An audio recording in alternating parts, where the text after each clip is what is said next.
Hey guys, Desolator Magic here, and we've got some news coming out of Wizards of the Coast. First up, before I jump into the real topic, they have a statement on some artwork again. That means we gotta play another round of everybody's favorite game show. Stolen, racist, AI, or WOTC screwing up again. We've got 10 seconds on the timer. Vote down below in the comments section. If you need a little bit more time, hit pause on the video because I'm about to slap you with the truth from the card Fire Spitter Whelp. Get ready, get set, because the answer is the dragon on the artwork made some questionable statements about Hitler. Just kidding, they attributed the wrong artist. So get this, it's only wrong in the Jumpstart J25 boosters. So there it's listed as Brooklyn Smith. It is actually David Alvarez, or posiblemente David Alvarez. No sé cuál, but I do know that WOTC doesn't care. Because if they cared, they would have put the right name on all the cards. But don't worry, they're going to try to patch reality itself. Just kidding, they fixed it on like the Gatherer, MTGO, and Arena. That makes it all better. And the second takeaway from the situation is there really aren't any other Magic channels this stupid. So if you feel like you're in the right place, hit that subscribe button. Also, in a rare twist, it was actually the guy hiding from the dragon that made questionable statements about Hitler. But we don't have time to get into that. We've got the MTG Arena State of the Formats 2024. So they've been loving them videos lately as of Magic Fest, because then I guess then they don't have to type a whole article. But that's over with, so this is purely in written form, but I bet if it was a video, it would just open with Blake Rasmussen going, yeah, you guys, and then just take like a huge swig out of a Jack Daniels bottle. Maybe like lighting up a cigarette, and you gotta wonder, like, does he even smoke? So thankfully that's not the case. Let's dive in. So they open with the typical corporate-ease nonsense. This year has seen a lot of change across our formats. Yeah, it's unplayable. And the year to come promises even more. Oh, great. I love the direction you're going. Oh, wait, no, the other thing. Just a few months ago, Historic and Timeless were reshaped by Modern Horizons 3. Yeah, that went well. Oh, they've, by the way, since canceled the Modern Horizons product permanently. Then Standard has its first rotation as a 3-year format. Rounding out the year, Magic the Gathering Foundations will give Standard exciting cards that will remain legal for many years. I think it would be less words to just say until 2029, but okay. And Pioneer Masters, oh god, that's coming, will complete Explorer's journey to competitive Pioneer. Pardon me if I don't get excited, but I just played against the same person twice in the same draft, okay? There's like 5 people left playing Arena. I can't imagine there's more than one individual conscious human on the planet attempting to play any of the crap they just said. I don't have numbers, and they try to fight all the trackers, but if I really tried hard, I could find them. But they got some charts and graphs in this article already, so I'm going to see what they say. Because last year they went full dominoes, my dudes. They went like, haha, we suck. Look at these numbers.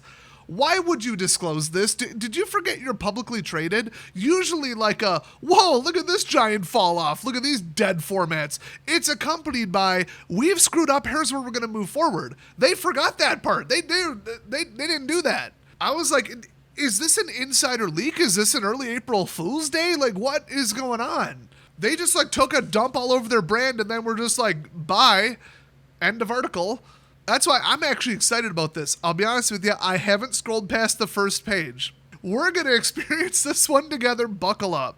All right, the chart below shows roughly 1 month of relative play rates for our 6 main formats. So the ratio of the mix relative to each other, except they put absolute percentages, so it's not relative to each other. We're off to the races already. Also, what month was this? This is like cherry picking mixed with Apple levels of not labeling your axes. If I was a math teacher, I'd give this a C- with a C me after class, because clearly you do not understand fundamentals. So Standard got interesting. I'm not sure what that bump was. Probably the release of Duskborn, where people were like, I guess, and then just, no, they changed their mind. Just look at that. Like it dropped 5 absolute percent, I almost said relative percent, absolute percent of the share of the meta. What was it picked up by? Historic, apparently, and Brawl. You see a little bump in Alchemy. That's the weird thing. Let me just point that out. So Alchemy rotated when Standard was supposed to. Alchemy is only a 2-year cycle, not a 3. Even I considered it until I remembered that it's just a scam to sell wildcards and burn yours that are already in your collection. They added cards that aren't in standard, so it's not just standard light edition, standard short edition, standard fast and highly tuned edition, which is everything they promised. It's just overpriced DLC, basically. I mean, I hate to say it, but that's what it is, and that's the truth. Plus, they really, really tried to make it Hearthstone, and if I wanted to play Hearthstone, I would. So if people were fleeing the Titanic that is standard in that large of numbers, wouldn't they go to Alchemy? If there was too many cards legal, they wanted to lower the power level, wouldn't they go to Alchemy?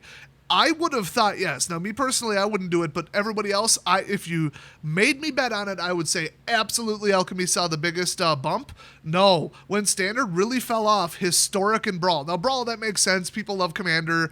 Brawl is pretty much Commander. The matchmaking is rigged, but like in a good way. I mean, I hate to say it because they never said up front that it was rigged, but everybody knew it was rigged. And then once they got enough pressure from the community, they came out and admitted it. I don't like that.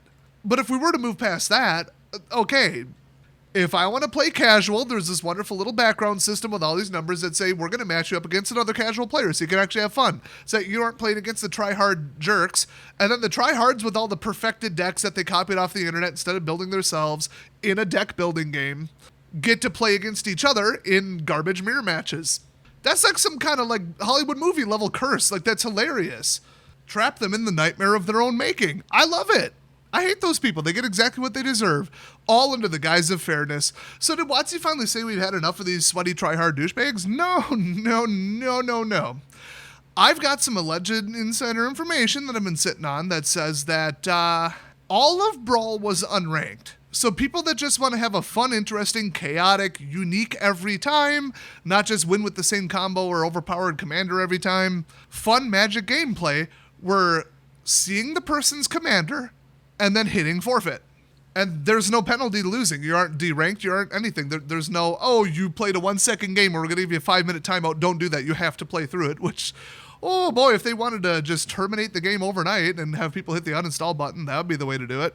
And that wasn't necessarily a problem, except that it was giving the sweaty tryhards free wins, which is free coins, which is free mastery progress, which is less time with them playing the game. Plus, they spent all that money / wild card / both on their overpowered perfected tryhard deck with a ridiculously overpowered commander, and now they don't even get to play with it, and that was a problem. Now, some of them just want to, haha, look at that, I won before the game even started, I'm so great, ooh, you copied a deck off the internet, calm down there, princess. But the rest of them were just like, okay, I want to play high-level Magic, I want to min-max it, if I'm going to race, I want the fastest car, that kind of type. And they were being given too much progress, and then they were thinking, after they're like, well, I just got like 5 wins in 5 minutes, because people are forfeiting because they see my commander, and they're sick of it, they don't want to play against this broken crap. Well, that's interesting, I got all the day's wins in, I get no progress if I continue playing. That new Age of Mythology is out. Witcher 3 is still in my Steam library. There's that new mod for Fallout. And then they stop playing Arena. Or, if they keep playing, they use the resources they got in way artificially too short of a period of time, and they jump into drafts without having to get out their credit card, and that was a problem. People saying, this game is boring, I'm getting auto wins, I don't even get to play, and then getting way too many resources, entering a couple sealed events for free, limited events, I should say, and then jumping off and playing something more fun. Those are 3 things that you don't want to happen individually, let alone together. So that they had to put an end to. Or they had to have a penalty for leaving early, which would just drive all the casuals out, which is not what you want. Because then if the casuals leave, well, then it's mirror matches anyway. So we might as well trap the try-hard sweats in a mirror match queue from hell. I'm fine with that.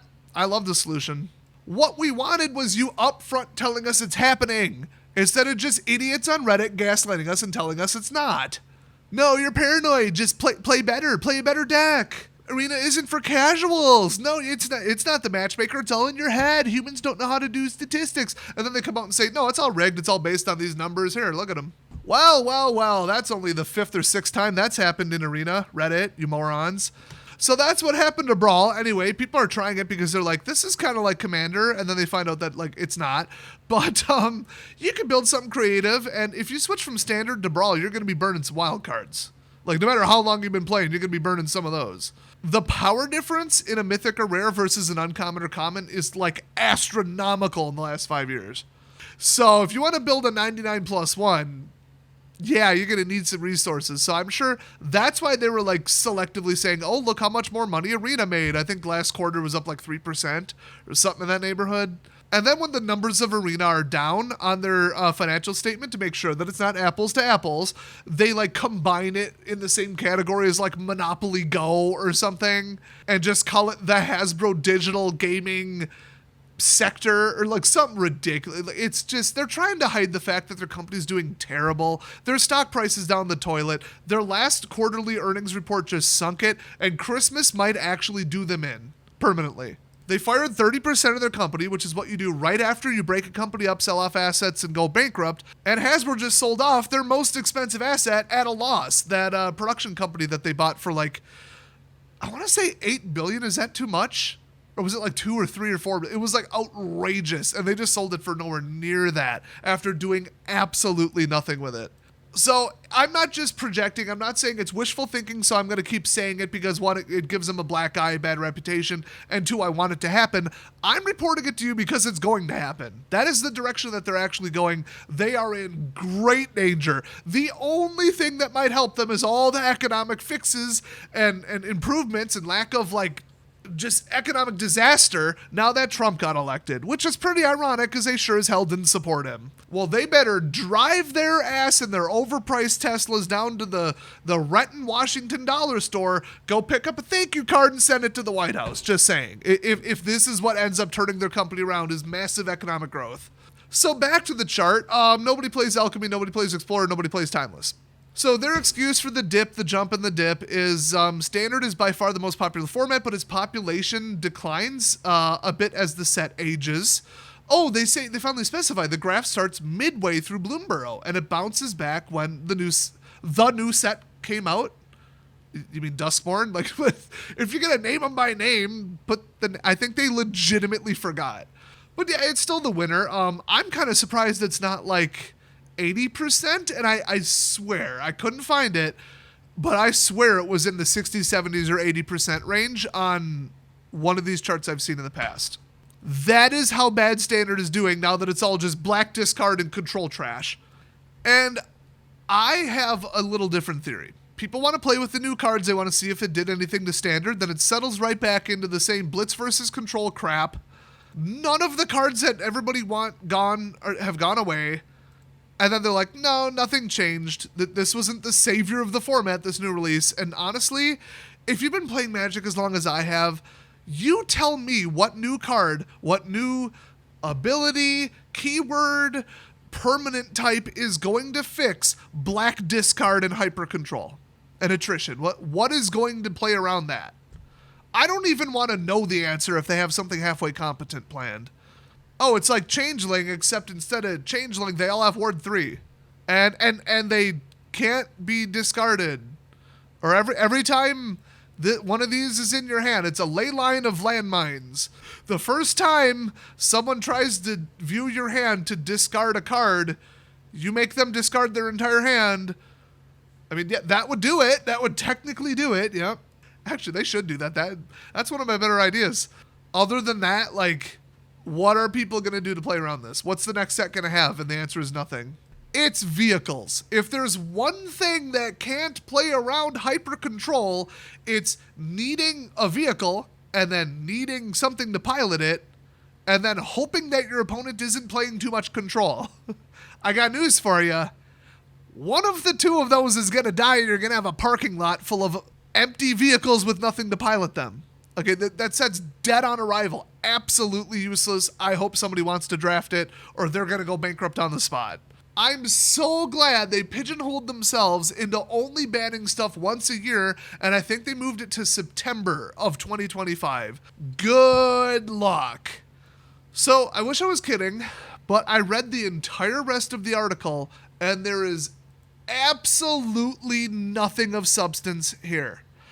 They break it down by format, and they start by just telling you what it is, and then it's like a sales pitch. It reads like a Wikipedia article. They're not like, people are unhappy about this and here's what we're going to do to fix it, and for the future we're doing this and blah, blah, blah, blah. It's just, here's what this is. Some people play it. Here's why it's cool. Next.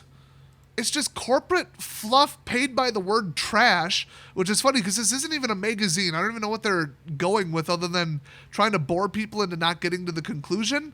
And then let me just read the conclusion. So, MTG Arena's core goal is fast, fun magic for everyone, anywhere. That's right. Fast is the number one thing. They denied it. They said, we're not upping the power level. And then they went to, well, we are upping the power level. Here's exactly when we started. And the reason is, well, it's not Arena. And then they moved on to, well, it is Arena because that's what people wanted. And so that's what we're doing. I mean, they just lie to you until they're found out. And then like, no, obviously this is what we're doing the whole time.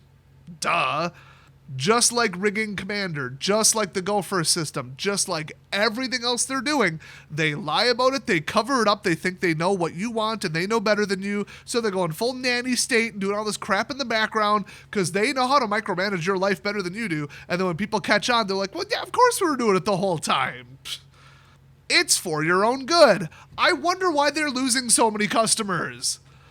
Anyway, they say, and that, quote-unquote, everyone, means we have a wide array of different players we want to support. It's an aspirational target.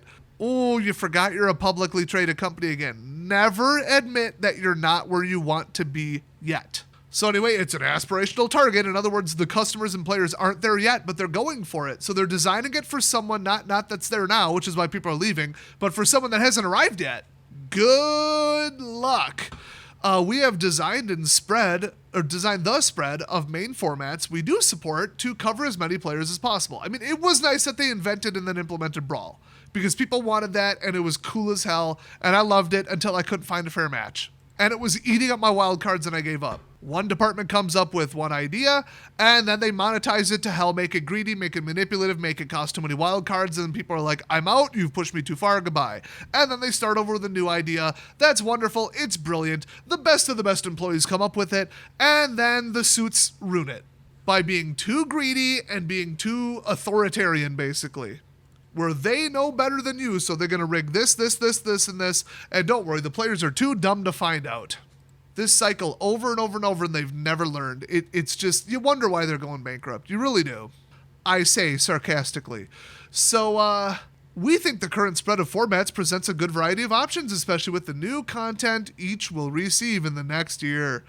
Oh yeah, I'm adding more cards to the bonfire. That always helps, right? That helps standard, right? But we will always keep looking for ways to provide more magic to more people in more places. Let me translate that from corporatese to what their actual strategy is, in my opinion. Diablo Immortal was an absolute slap in the face to American English Diablo players, but it wasn't for them. It was the greediest, most over-monetized pile of mobile trash I have ever seen since, I guess, technically like Clash of Clans and all those clones. But they made over $1 million a day because of China, where flexing your wealth and spending to show off and buying your way to victory that's like considered a really good thing. Culturally, that is like super positive, and that's what you should do. And then loot box mechanics, they believe in almost every Asian country, actually, generally in the culture, I'm not saying everybody believes this, that you need to test your luck, and if your luck is bad on a random thing, whether it be, gambling with real money or just some kind of loot box or in your daily life, if you have a bad outcome from a random event, it is your fault and you need to improve your whatever. You got to improve your karma, rebalance your chi, whatever, your energy or your actions or whatever. But the most important is keep testing your luck. And if something good happens out of that luck, you have to show other people, otherwise what's the point? Pretty toxic, degenerate culture, in my opinion, but, okay, to each their own, whatever. I could name all kinds of stuff I don't like about American culture. But when there's rich people in China willing to throw all their money on, $500 to just buy the best whatever sword loot box thing, and then I could just absolutely stomp people and then join a guild and show how good and great I am and how rich I am and how amazing my luck is and how successful I am in my life, and then they hand you hundreds and hundreds and hundreds and hundreds and hundreds of dollars. Yeah, let's get our toes wet in that pool. So when they're saying, hey, we're aspiring to a target of people who want to play a wide array of different stuff. They may as well have just put parentheses, we're talking about Chinese culture, end parentheses. First, they put it on mobile, despite the fact that this game would run like ass on mobile. It is not designed for it. The screen's too small, but people overseas have phones, not computers. Don't you guys have phones? Remember that? And then they went and made a bunch of money. That's why I'm using Diablo as the example. So every booster pack is and always will be a loot box. You got your intellect, your skill, and your luck. And then you've got all the fancy mythics, all the, I play every format. I've got a 99+1, and every single card has got the special trim. And look at me, I've got the rare limited edition character. Look at me, I'm so great. Let me show it off to all my friends on my phone, at work, on lunch. Ooh, look at me, look at me, look at me. And the result of catering to that toxic, greedy culture is mountains of money that they badly need because they're losing money left and right and on the verge of bankruptcy, in my opinion. What the hell do you expect? So that's what they did, is they just sacrificed the entire game, blew it all to hell to try to make manipulative money off of overseas people by dumbing down the game to, well, making it more complex and more complicated and higher power level. So I guess not dumbing it down, but simplifying it to like 4-minute games where you win on turn 4 or 5. And then you can rack up all these wins and these nice little, stuff without having to do, 30-minute games like Magic is designed for. Because there's only so much time. There's only so much batteries on your phone. Your lunch break is only so long. So shorter games, faster rewards, and more formats for you to throw money at, more stupid decorative crap to throw your money at. That is the direction they are going, because everywhere but America, especially all over Asia, among other places, that's how you flex, that's how you throw money at it, and that's what works. Now, an America First English, we were made in America company, I think shouldn't do that. But like I said, you can have your values and hold on to them right as the ship goes down. And then what do you got? I'm not saying it's right, but and I would never accuse WOTC of having anything resembling morals. Don't get it twisted. I would never do that. But if it was my company, I would be like, I'm not supporting that crap. And the culture is probably going to grow out of it in 10 years. And China's on the verge of collapse anyway, so chasing that dragon ain't the best idea, okay? Going where the money is right now, when you should be going where the money is 30 years from now, not a good idea. So if I was in charge, what would I immediately do? 1, fire all the liberals, they're useless. 2, hire the best of the best at any expense, just offer them like $250,000 to $500,000 a year to come do their crazy, like autistic level math, so in other words, hire my own people. Get the sets perfect, lower the complexity level, rotate standard, ban about 50 cards on top of the rotation, and say sorry, and then tell people to help their friends play, have an incentive to teach their friends to play, because the number one thing you need is not a marketing budget, you need the community to be your marketing budget. Throw money at them so that they're happy with you, and then they'll do the marketing for you. That business model that worked for 20 years. Make Arena cheaper, have a huge sale, have an all-access queue that rotates once a month, or a permanent new set queue where it's, Foundations Constructed, or just literally make it Foundations Constructed because you got until 2029. And then when somebody wants to dip their toes into something a little bit more complex and interesting, and they see other cards outside of Foundation, they get out the wallet. Hold gigantic, actually fun things. Get rid of competitive play completely. It is not salvageable. We don't need a bunch of overcomplicated rich boy crap with these e-celebs all cheating, okay? Digital only, rules enforced, and just have it be like sit on your butt at home, jump on a webcam, maybe jump on a camera or a microphone, and then we'll have this big tournament that's like invite only, or just select like 16 people that are absolutely squeaky, tidy, clean. And if somebody wants to watch some high-level play for a $50,000 prize or something, there you go watch that. Absolutely as airtight and like, what's the word? Like not catered, like set up cautiously. I don't remember the exact word. And that would be for those people. The other 99%, get them back in the stores. Whatever you have to do, get them in the stores. And then in the stores, start giving away like 1-to-1 or even higher parity on booster packs, cards, and products bought. Like Pokemon does, where people are playing paper, then they're like, oh, it's raining out. Oh, my friends moved. Oh, this, that. Oh, the store closed. Well, I've got all these codes and I kind of dabble with online, and then you go full blown online and you're still giving them money no matter where you move, where you live, and if there's anybody to play or what happened to paper or any of that. A customer in 2 places is better than in 1. Then we do 2 master sets a year, maybe 3, maybe 4, until we have printed every single card until its base level playable version. So not some special trim, not some limited edition, not a Judge promo, not a Comic-Con promo. The basic, just playable, boring frame art is $10 or less on every single card that's not on the reserve list. And then drop all support for Vintage and Legacy and just whatever. Reserve list can die. I don't care. I wouldn't reprint it personally. I don't need that kind of drama if I'm in charge. It's just catering to people playing overpowered crap. And those cards have no place in like modern day Magic play. So if you want to play with them, cool, but we would have nothing to do with it. I would immediately put an end to all commander power creep. So no, oh, now we're doing partners. We could have 2 commanders. Nope, you can still keep doing commander products, but there'll be fun and interesting new dynamics and new keywords, new strategies that aren't found anywhere else in the game, or revive the most beloved ones, and then anything on the storm scale 6 or above, never ever printed again, ever. Anybody who even brings it up would be fired. Anybody who proposes let's do Infect again, fired on the spot. That's somewhere between a litmus test and an IQ test, and you just failed. You're too dumb to work here. Get out. You clearly do not understand the fundamentals of the direction we're going. But unfortunately, I'm not going to be in charge of WOTC anytime soon unless their value gets so low that I can buy them for about $5 at a bankruptcy sale. I might. If it gets that low, I'll even bid $6 for the entirety of Wizards of the Coast, but no higher. $7, that's overvalued. Guys, it's garage/rummage/tag sale rules. It's only a deal if you still want it when you get home, okay? And if you overpaid for it, that's not true.